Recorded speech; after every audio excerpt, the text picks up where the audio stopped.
Creemos que nosotros estamos en una fase de, digamos, de estabilización dentro de la liga y necesitamos pues, una persona que conozca la competición, que conozca la liga, pero que al mismo tiempo pues, tenga energía, tenga frescura, tenga ganas de crecer, ganas de mejorar, y eso coincide con lo que es las cosas que nosotros como club queremos, ¿no? Queremos esa energía, queremos esa frescura y esa ambición desde la humildad, desde tener los pies en el suelo, desde la sensatez, ¿no?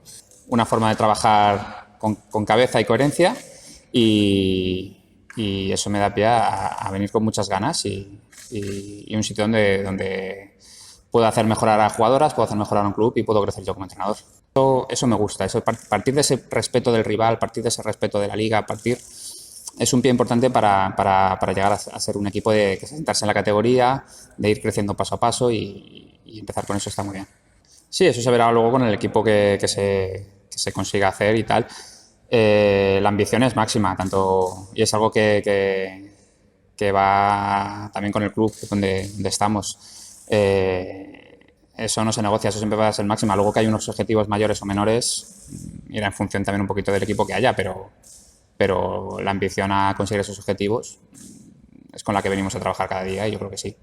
Bueno, pues más que nada soy muy trabajador y creo que un buen comunicador y al final eso suma muchísimo, el tener ese feeling con las jugadoras, el agrupar a un grupo para ir a un mismo objetivo.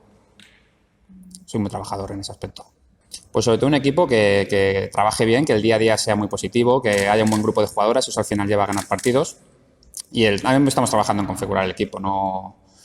Una idea clara ahora mismo no se puede tener porque todavía no hay un grupo formado, pero sobre todo pedirle jugadoras trabajadoras, que hagan equipo, que el día a día sea muy bueno, que al final un entrenador que como te digo antes, sea trabajador, buscar ese perfil es muy importante, el día a día.